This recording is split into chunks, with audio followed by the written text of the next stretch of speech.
Ayn Rand and Georg Wilhelm Friedrich Hegel, Deluded Dance of Dialectic Dualism. In the grand theatre of human existence, the mysteries of the universe have long eluded our grasp, as we attempt to understand it through the lens of our limited faculties.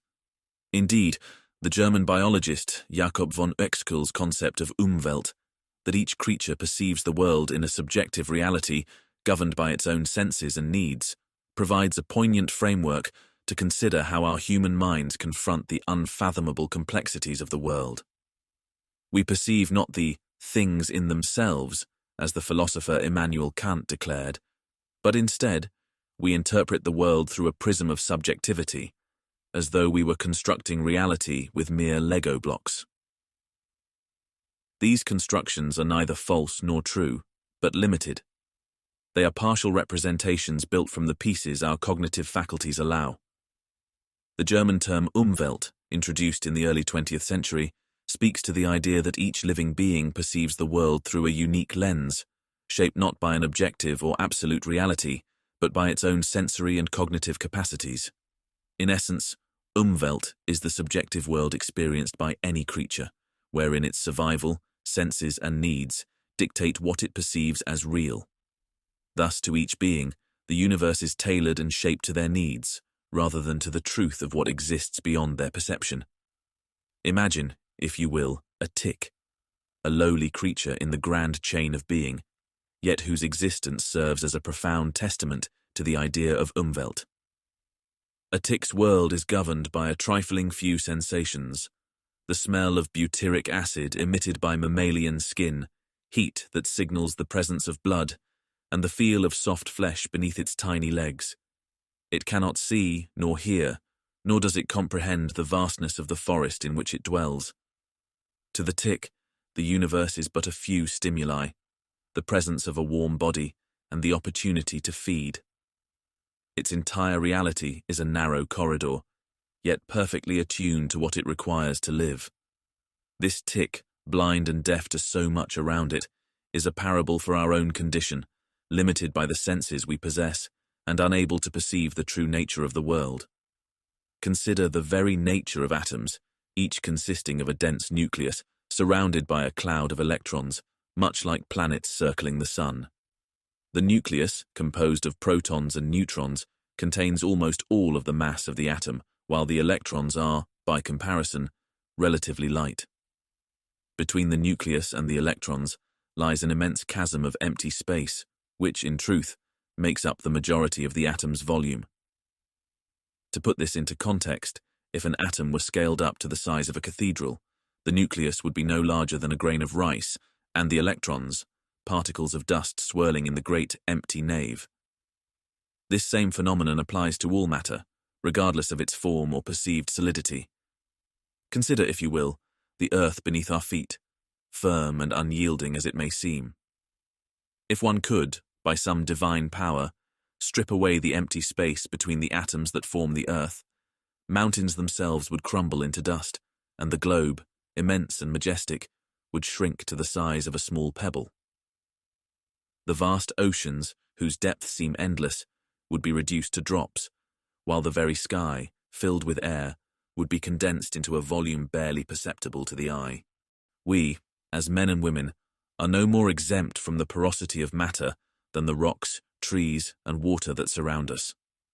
If all the space within our atoms were removed, a man who stands tall and weighs as much as 150 pounds would be reduced to a near microscopic speck of matter, barely discernible to the naked eye.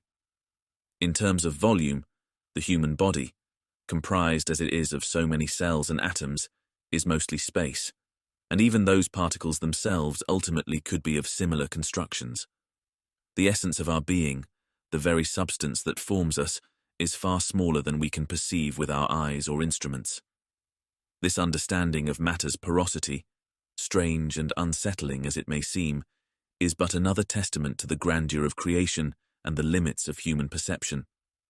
What appears solid is, in truth, a mere illusion, for the matter that makes up the physical world is scattered far and wide, interspersed with vast expanses of nothingness. If one were to imagine the whole of the universe as being built from the tiniest of bricks, much like the toys of our children, one would realize that the spaces between these bricks are incomprehensibly vast, and that the universe itself, though filled with stars and planets, is mostly empty.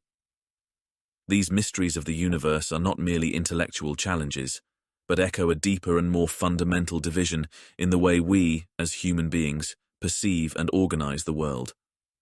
It is no accident that this division mirrors the very structure of our brains, where two hemispheres, each responsible for different kinds of thought, work in concert to produce our understanding of the world.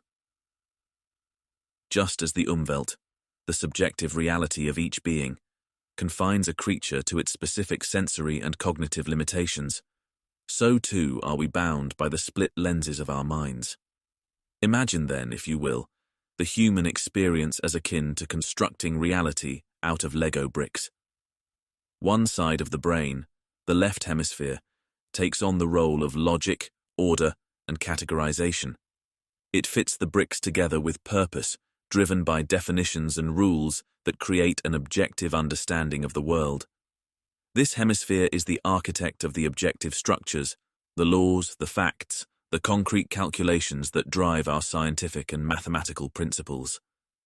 Think here of Ayn Rand, a philosopher who championed a world built on reason, facts, and individual achievement.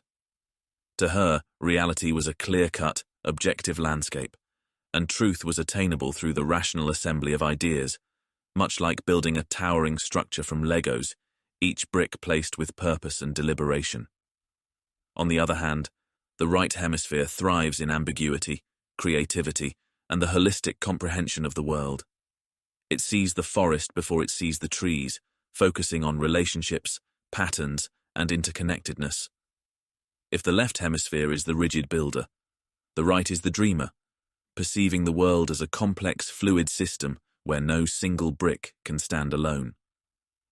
Hegel, the German philosopher, offers a complementary vision in his Dialectics, where reality is not fixed, but ever evolving through contradictions and resolutions.